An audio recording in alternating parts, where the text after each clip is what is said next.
the stuff that we've been keeping behind closed doors for the past 3 years that we haven't shared with anybody, it would be crazy for me to share it. But I said, fuck it. I said, put your money where your mouth is, show these people you genuinely want to help them. I'm not holding back today. I'm giving you guys all the secret sauce. And this is the formation of the ad campaign. Underneath that is the ad sets. And then beneath that is the ads. We want to test the creatives, the copy, all this stuff. We've seen the best results with videos. So if you're not testing out videos, I highly recommend you guys start. If you have a great video, then you're going to get an insanely low cost per lead, great engagements, tons of comments, follows, things like that, that kind of builds that snowball effect. Yo, what's going on, guys? There is so much value in tonight's call. Honestly, there's been multiple times when I was building out this presentation where I was thinking, there's no way I can put this in the presentation and share it with these guys. There's no way we can give away these secrets, like this stuff that we've been keeping behind closed doors for the past 3 years that we haven't shared with anybody. It would be crazy for me to share it. But I said, fuck it. I said, put your money where your mouth is, show these people you genuinely want to help them. So I'm not holding back today. I'm giving you guys all the secret sauce. So without further ado, I want to say I appreciate you guys for hopping on. I know time is the most valuable asset, so I don't take that lightly. I appreciate you guys are lending me your time today, and I'll make sure you guys get an ROI on your time. So with that being said, drop a 1 in the chat if you guys are excited to learn our secrets. All right, so for starters, I want to give you guys a quick agenda for today's call. So first off, we're going to do an introduction, basically just explain why we're teaching you guys our secrets, why we're showing you guys these stuff. You're probably wondering, we've been doing this for 3 years. We worked with hundreds of pressure washing businesses. And today is the first day we're actually sharing with people what it is that we do for our clients and the secrets behind the ad strategy. So you're probably confused as to why we're sharing it. You guys will understand in just a second. But after that, we're going to get into the fundamentals, the things you guys need to know to succeed when running Facebook ads, understanding the metrics. If you don't know your numbers, then you're just blindly throwing a dart at nothing, no board in front of you. So if you don't understand your metrics, you're basically just making emotional decisions, not data-driven decisions. And then lastly, implementation. And this is the part where honestly, half of these stuff I did not want to include because I thought it was just too much. We're giving away too many secrets, but I decided we're just going to do it. We're going to give you guys everything. So that is the part where we're really going to give you guys the golden nuggets. So make sure you guys pay attention, take notes. Honestly, I believe this will be the most valuable hour of your time of any coaching, any type of call like this you guys have ever done. So first off, why are we teaching Facebook ads? We worked with hundreds of pressure washing businesses. We've done the marketing for them. Not once have we ever taught it. So why are we going to be teaching it now? I think a lot of you guys know, if you've been following us closely, that our mission since we've started 3 years ago was to shift the paradigm for business owners that rely on outdated methods by teaching them how to run a business with consistent opportunity flow. What this means is we know so many people in this industry, and that's why we got into this industry. We know so many people in this industry are relying on outdated marketing methods that just don't work anymore, and it's putting them out of business. So we want to be able to come in and teach them how to change that and how to actually generate leads, generate jobs and revenue for their business. And we realized for the longest time, we were doing the marketing for them. So we weren't teaching them how to do the marketing. We were just doing it for them. And we were making it in a way too easy, which yes, that's a good thing. But at the same time, it's not a good thing. So if Thanos snapped his fingers and our entire team disappeared, suddenly our clients would have no leads coming in, no jobs coming in, no idea how to get that system recreated and do it themselves. And they would just be left sitting there with nothing going for them. So we realized we can't just do the implementation. We need to teach the implementation. So I'm sure you guys have heard the saying, if you give a man a fish, you feed him for a day. But if you teach a man how to fish, you feed them for life. And that's what we want to do. We want to be able to be way more than just a marketing agency. We want to be actual growth partners. And we want to be able to help you guys, create the skills that will keep you, busy, keep you generating revenue and just growing for the rest of your lives. And by doing this, we'll actually truly be able to shift the paradigm and transform this industry, which is ultimately our goal.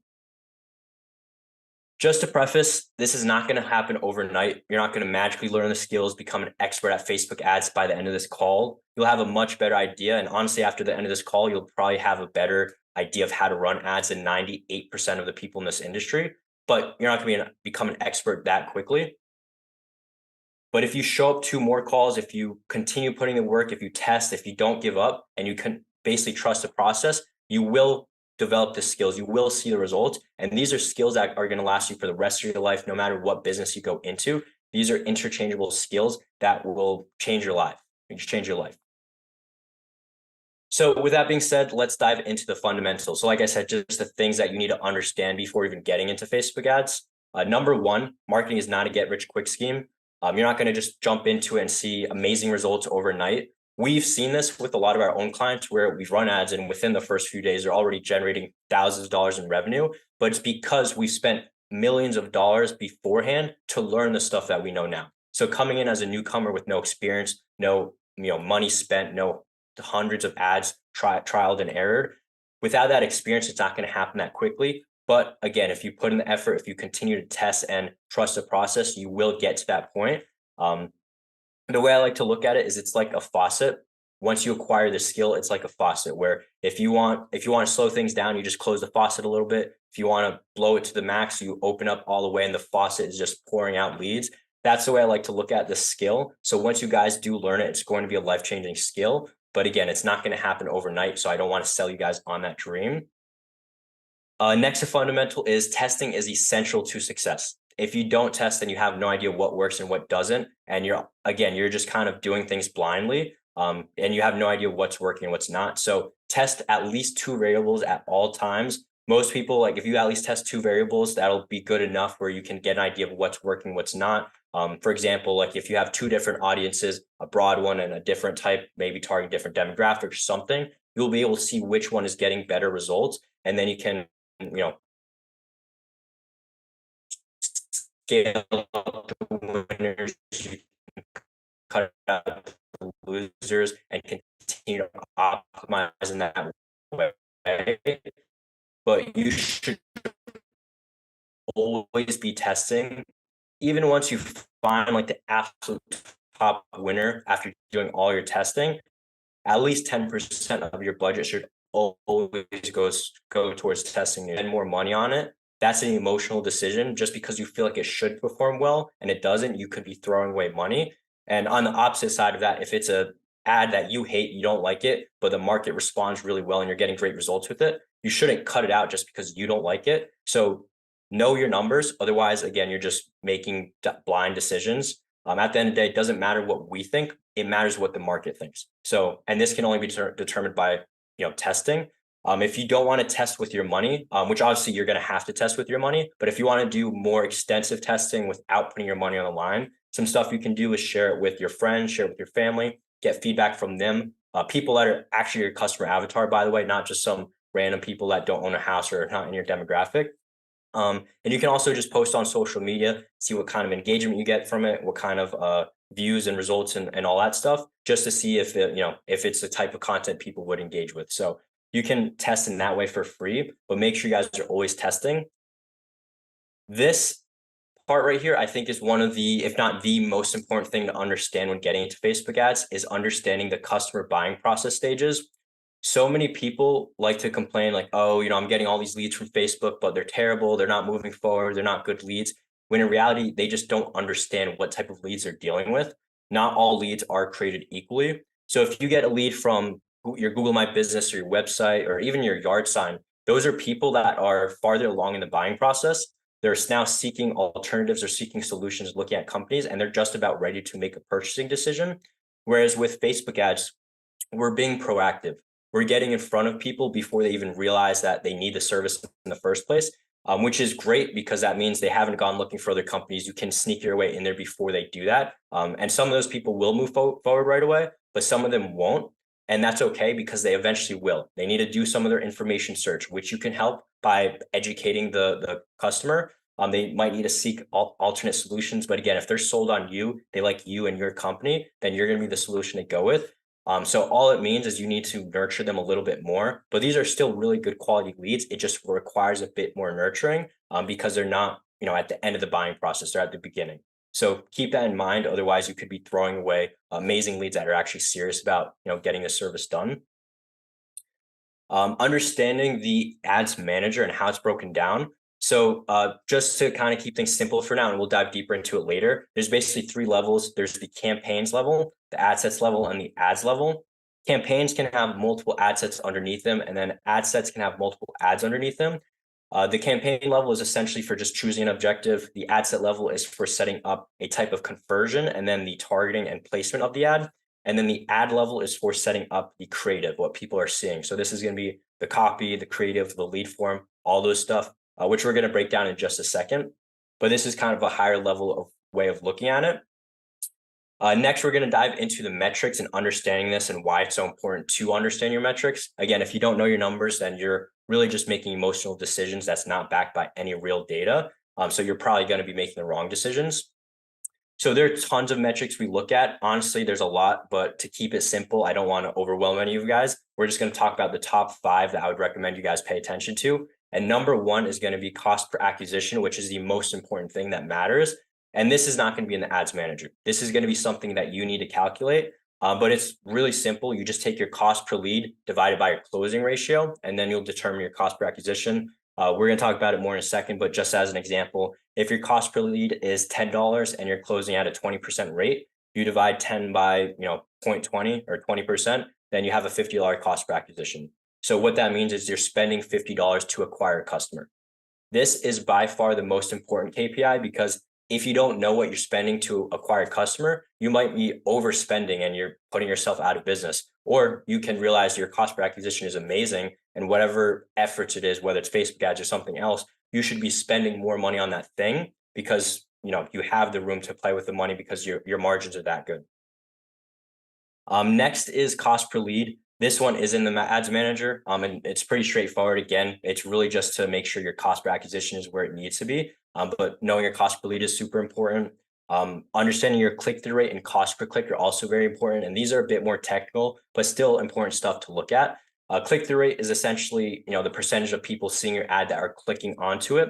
And then cost per click is how much you're spending per each of those clicks. And then lead form conversion rate. So this is dependent on the type of conversion event you're using. We use lead forms, and I'm going to show you guys why. And this whole call is going to be directed towards lead forms. I'm not even going to talk about messenger ads because they're terrible. But we're talking about lead forms. So lead form conversion rate is also super important. But knowing your KPIs you basically need to set benchmarks for yourself. So these numbers are going to be different for everybody, but it's important that you guys set benchmarks for yourself. And keep in mind, everyone's numbers are going to be different. So let's just say, to keep it simple, your benchmark for cost per acquisition is $50. You want to spend $50 to acquire a customer. That would be an example of a benchmark. And we're going to give you guys more examples in just a second. But determine what you're willing to pay per customer and then reverse engineer your KPIs from there. So again, to keep it simple, I'm just going to go off of $50 because it's an easy number to play around with. Let's say for every 5 leads you get, you can turn one of those into a customer's. You essentially need to get 5 leads per every $50 spent, meaning you're going to get a $10 cost per lead. So that's basically how you reverse engineer. And you can go further than that. But again, there's a lot of stuff I want to cover today, so we're not going to dive too deep. But another example would be like your cost per click. Let's say for every 10 clicks, you get 1 lead. If your cost per lead is $10, then you need to spend $1 per click in order to get that $10 cost per lead. So you can kind of reverse engineer all of your numbers to make sure you're hitting your benchmarks. But it's important that you do set those for yourself to make sure you're within benchmark. And if your ads are not hitting those numbers, then you need to cut it out because they're losers. And if they are hitting the numbers, scale them up because they're winners. Now for implementation. So this is definitely going to be the best part of the call. If you guys can take notes, really pay attention because this is where we're dropping all the secrets. Like I said, this is a strategy we've developed by spending over $2 million in the past 3 years. We worked over 330 pressure washing businesses. So this is all stuff we've learned by all of this experience. And this has allowed us to test and move extremely quickly with our clients because of how much experience we have in doing so. So drop a 1 in the chat if you guys are ready for me to drop the secret sauce. All right, awesome. Cool. So let's dive into it. How much time we got? All right, cool. We're good on time. So we'll have time for questions at the end, most likely. But getting started, our ad strategy. So again, this is the formation of the ads. We basically have the ad campaign. Underneath that is the ad sets. And then beneath that is the ads. This is the approach we take that allows us to move extremely quickly. We're basically testing 2 ad sets simultaneously with 3 creatives at the same time. And this is going to be different for everybody depending on what type of budget you're working with. This would really be optimal if you're starting with a $20 per day budget. If you have a larger budget, then you're fortunate in that you can test more ad sets, or you can test more ads, or maybe you can just test quicker. So it's really dependent on what your scenario is. But in this case, if we're doing like a $20 budget, then this would be the ideal scenario because we can test 2 ad sets simultaneously and 3 creatives. So like I said earlier, you always want to be testing at least 2 variables. In this case, we're testing different ad sets and then 3 different creatives simultaneously. And then I'll talk more about that in a little bit. But going over the campaign level. So again, there's the campaign level, ad set level, and ad level. As for the campaign level, it's really simple. All we're doing here is setting the objective, which is leads. We're not doing awareness or traffic or anything like that. You can do awareness on a really low budget, but this isn't to generate leads. So that's a whole nother conversation on its own. For the sake of today's conversation, we're just talking about lead generation. So you're going to select leads.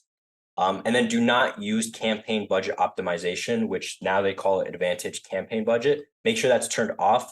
What that is essentially if you set it here and you set $20, then it's not going to evenly distribute it between both your ad sets. So it's probably going to spend more on one and less on the other, and you're not testing evenly. So we're actually going to set the daily budget at the ad set level. And we'll talk more about that in a bit.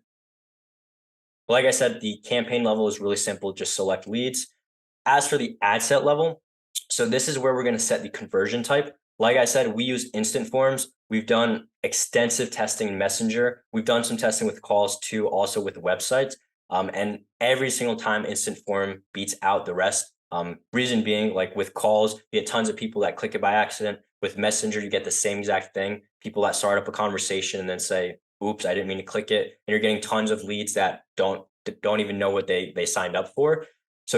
So Messenger does not work well. Website could work well if you have a really good landing page, but most people do not have a good landing page. And if you do have a good landing page, you're going to get a higher cost per lead. It's inevitable. So most people, 99% of the time, you're going to see much better results with instant forms.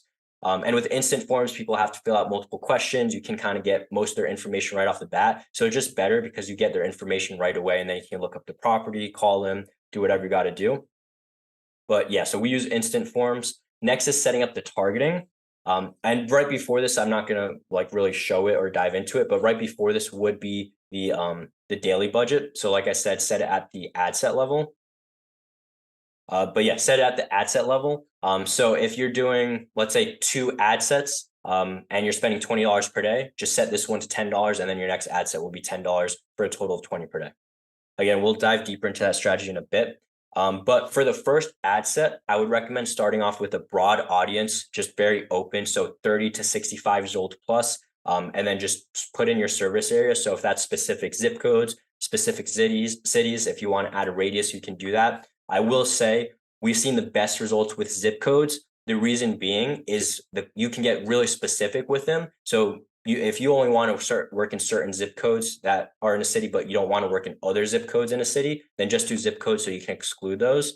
And then with radiuses, I would say you could get good results with the radius as well. But sometimes we do get clients that they tend to get leads that they now realize are in their service area, but they didn't mean to actually work in an area that far. So more often than not, just stick with zip codes and cities.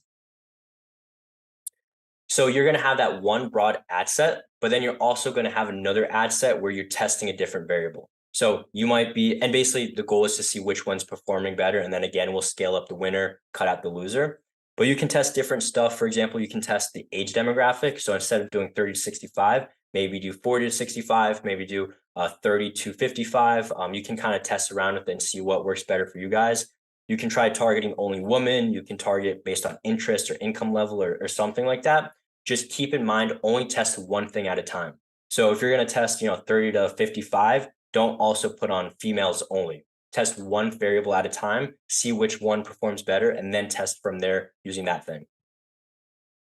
And here's some secret sauce for you guys. Again, we've done a lot of testing, so I'm going to save you guys a lot of time and money. The best interest we've seen through all of our testing these past few years is home improvement. It's between broad and home improvement that usually sees the best results. Also income level targeting, just depending on the type of client and what type of customer avatar you have.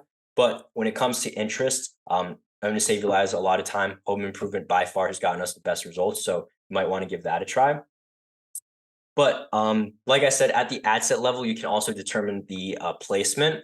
The placement is honestly the last thing we're going to test. There's tons of stuff we want to test first. Like again, the audience, who is being targeted. So like the interests, the demographics. We want to test the creatives, the copy, all this stuff. The placement is honestly the last thing we care about testing, but it is something you could test once you've kind of gotten through the rest of the stuff. So what you can do is test manual placements. Again, with placements, we usually see the best results with automatic placements, but you can test manual placements. If you're going to do that, just mess around with different stuff. You can look at the results of your ads and see where your leads are coming from, so you can kind of get an idea of what platforms and what placements are getting you the most leads and the best cost per lead. But to, again, kind of shorten that for you guys, shorten the testing for you guys, we've seen the best results with the Facebook and Instagram feed and stories. So if you are going to test manual placements, I would recommend going with those 4 placements. And then at the ad set level, you guys are also going to see an audience size on the right-hand side. You want to have at least 100,000 people in your audience size. The larger the TAM, which is the total addressable market, the better. So if you have like 500,000, 800,000 people in your audience size, that's awesome. If it's less than 100,000, you're going to see a higher cost per lead because you have less people to get your ad in front of. So it's going to cost you more money to be able to do the same thing. Whereas the more people you have, the less you need to spend per person to get in front of. So the larger the audience, the better. The most we've really ever seen is like 2-3 million. But like usually most markets, it doesn't get that high. So if you can be in between like 400 to 800,000, then that would be ideal. But really you want to make sure you're not under 100,000. Otherwise you're probably going to have a pretty high cost per lead. And then you're also going to see like the estimated daily results, suggestions from Facebook, things like that. Honestly, you can disregard that. They're not very accurate. Usually it's just to get you to spend more money on a certain thing that Facebook wants to spend more money on. So like I wouldn't even bother touching suggestions. Like we've had times where our ads for a client are crushing it, and then they see a notification that Facebook says, hey, click this button and we'll make a change and you'll get XYZ results. And then they do it, and then the results just dramatically drop. So follow the strategies. Don't like leave it up to Facebook's algorithm to change these type of stuff for you. You can just disregard those stuff. And now for the ad level, this is basically the front facing side of the ad. So what people are seeing on Facebook. So this is going to be the content, the creatives, the copy, the lead form, all those stuff. This is where the first thing you're going to do is add your media. So this can be an image, a video. It can be a carousel, but we haven't seen the best results in comparison to images and videos. We've actually seen the best results with videos, but before and after pictures do work pretty well also. But as for videos, again, we've seen the best results with videos. So if you're not testing out videos, I highly recommend you guys start. But when it comes to videos, it can definitely be tricky. If you have a bad video, it's just not going to perform well. But if you have a great video, then you're going to get an insanely low cost per lead, great engagements, tons of comments, follows, things like that, that kind of builds that snowball effect. So make sure you guys actually put the effort into your videos. And I'm going to show you guys how well, not in this call, but you guys can go to Canva and edit for free on there, and you guys can get examples online. I'm going to show you guys how to find examples. But if you're not confident in your editing skills, it's too much for you, just hire someone for, $10, $20, whatever, on Fiverr or something. That's far better than not trying videos at all. But if you guys decide to take it on your own, here's some suggestions for you. First and foremost, the first 3 seconds is by far the most important part of the video. If you don't capture them within the first 3 seconds, then they're just going to scroll away and you lost your opportunity to get them to become a lead. So make sure within the first 3 seconds, you're captivating their attention. And you can do this by, the cool thing about pressure washing is it's satisfying. People can watch videos for hours of satisfying pressure washing videos, which makes it really easy for us to capture people's attention. So if you can start off the video with a really satisfying video of something being washed, you can literally see the dirt being washed away real time, and then throw over some like nice video, some text over that, some nice music, some text over that, basically things that keeps it engaging and interesting. Then like you'll be able to keep them engaged and get them to keep watching. So surfaces being cleaned and basically visibly seeing the difference is going to be what we typically use in the first 2 to 3 seconds to keep someone engaged. But not only that, but it actually needs to be relatable. If it's like a home that doesn't look like something in their area, if they can't relate to it, then they're not going to think this ad is for them and they're just going to scroll away. But if they see common issues that they face as a homeowner, common issues for their area, like the common, you know, common roofs, fences, siding, basically stuff that they actually see in their neighborhood and can relate to, they're going to engage with it way more because they're going to know this ad is for them. Like I said, catchy music and text overlays help a lot, basically just to keep it fast paced, moving, and always keeping their attention. You can use Canva. Like I said, it's a free platform. It works great. But if it's too much for you, you can always, hire someone online to do it for pretty cheap. But Canva is pretty easy. As long as you follow these concepts, then you should be able to come up with a pretty good video. As for the dimensions of the video, a lot of people don't realize this, but dimensions do play a pretty important role. But what we've noticed to get the best results is actually having a square video. This is contrary to like just organic social media, because with organic social media, you basically want to take up as much as of the person's screen as possible.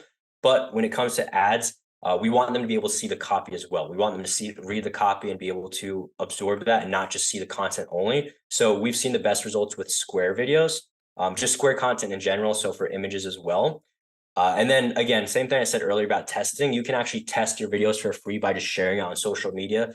See if something goes viral, if it gets a ton of engagement, if it gets absolutely zero engagement. You can see what kind of works better, what 90% of the time, they don't even click read more to see the rest of your body. And people don't realize this. So if you don't hook them in that first 3 lines, then you lost that person, you lost that opportunity. So the first 3 lines has to do a good job of calling them out, making sure they know this is for them, and also showing them what type of problem you solve or fill or need that you guys fill for them.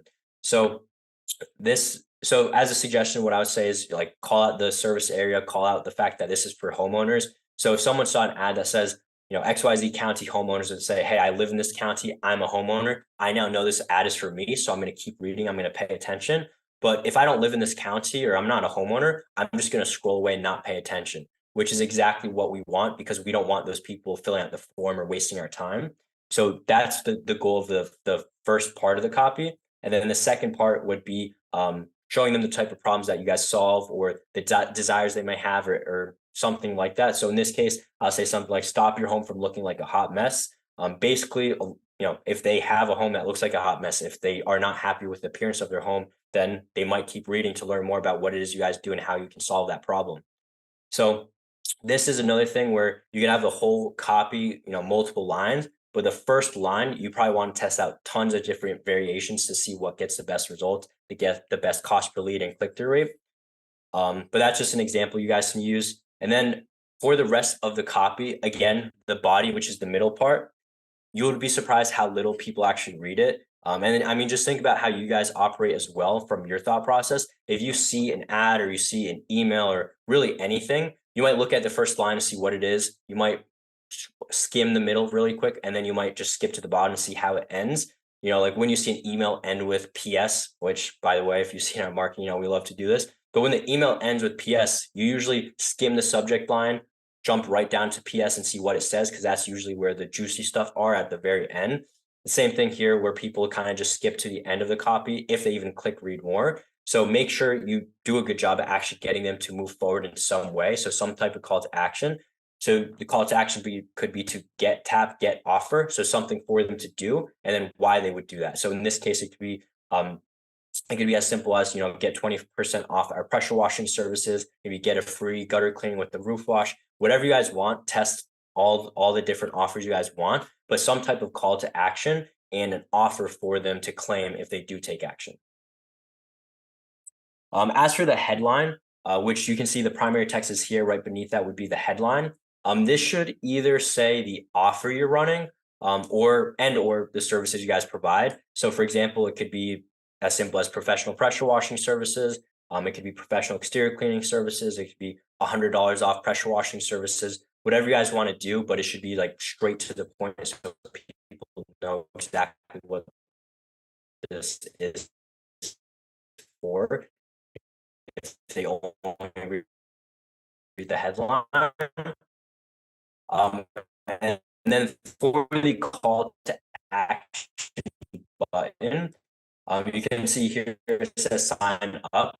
What we would recommend is get offer. That's what we've seen the best results with. But you can also click use get quote. We've seen pretty good results. The destination, which is the lead form. So this is where we're going to set up the lead form. Keep it simple. Request the customer's name, their number, their email, address, and city. For the form type, I recommend you guys just go with more volume because that's going to lower your cost. Miguel, okay, we're good. All right, I'm gonna get back to it.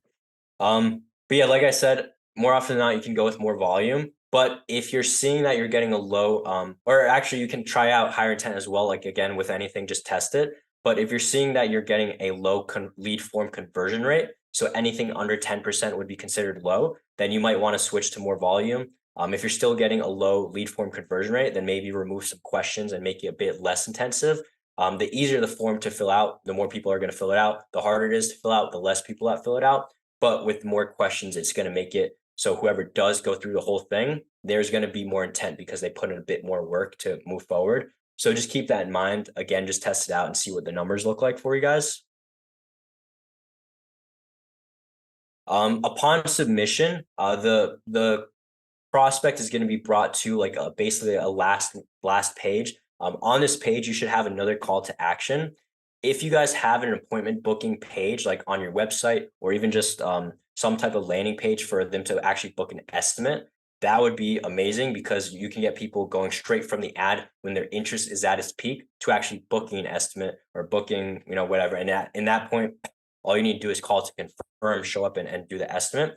Unless you do it virtually, that's a different story. If not, then you can just select call business, add your number. That way they can call you. Again, we want to get them when their interest is at its peak. And when they saw your ad, that is when the interest is at its peak. So we can get them to call you right away, get you on the phone right away, and start the process right then and there. It's going to make it way easier because honestly, more often than not, like if you call them within a minute or if they call you, they're going to know exactly why you're calling. They remember the ad, they remember exactly what the service was, and they'll be interested. But honestly, if you call hours later or a day later, more often than not, people forget. The what's the word? I can't remember the word, but nowadays people have such attention span. Nowadays people are like robots on social media. Their attention span is like minutes. So if you don't speak with them that quickly, usually they forget what they even signed up for. But if the interest was there an hour ago, it's still there. You just got to remind them why they're interested. So just keep that in mind. But the sooner you can get to them, the better. And then some other things in regards to our ad strategy. Like I said earlier, set the budget at the ad set level. That way we can evenly test both ad sets or both audiences, for example. So for example, if we're spending $20 total per day, spend $10 on each ad set. That way we're testing both ad sets evenly. And then we can see which one's getting better results, whichever one's doing better. We keep running. The one that's not doing well, we can cut out depending on the numbers. But we also want to test new creatives often. Really, you want to be testing this at least weekly, but you can, depending on your budget, you can test more often than that. But always test new creatives, always test new stuff to see what works and what doesn't. When it comes to the ad, so this is the ad level, so not like the ad campaign or ad set, but the actual individual ad, you want to spend at least $3 per day per ad. Anything less than that is not enough money to actually really test it. So let's say you have, I showed you guys earlier, we had that one ad set with 3 ads beneath that. If you have 3 ads, you want to spend at least $9 total for the ad set. So you can spend $10 per day on the ad set and you're testing 3 creatives at the same time. That's fine. But you wouldn't want to spend like $8 per day because then each ad is not going to be getting $3 per day. So make sure you guys spend at least $3 per day per ad. And then when it comes to cutting your ads, you want to spend at least 4 times your target cost per lead on an ad before cutting it. And again, I'm talking about the ad level, so the lowest level. You want to spend at least 4 times your target cost per lead. So let's say your goal is a $10 cost per lead. You want to spend at least $40 on an ad before cutting it.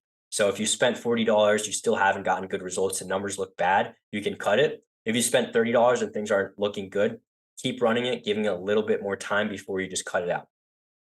And then as for the ad set level, you want to spend at least 8 times your target cost per lead before you cut out an ad set. Again, so if we're getting it where if our goal is a $10 cost per lead, we want to spend at least $80 on an ad set before you just cut it. If you cut it before then, it's going to be too soon. Spend at least $80. That way you have enough money spent, enough time spent to see what the results look like. And if not, if it's not hitting your benchmark, then cut that ad. Cut that ad.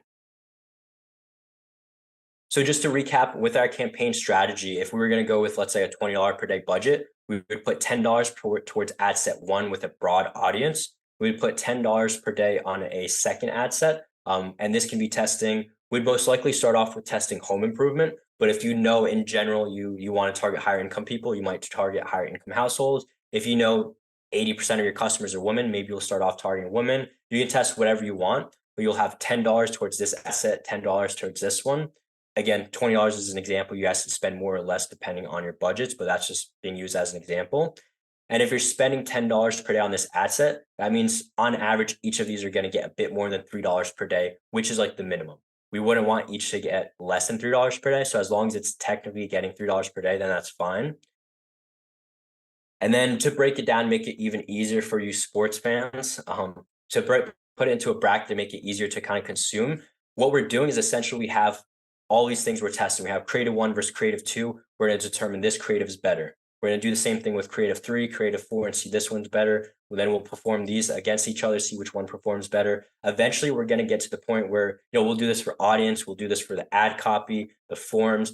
We're going to do this multiple times where eventually you're going to reach the point where you have your top performing creative, your top performing audience, your top performing placements, top performing everything. And you're just going to have the best ad that you could possibly make in your area.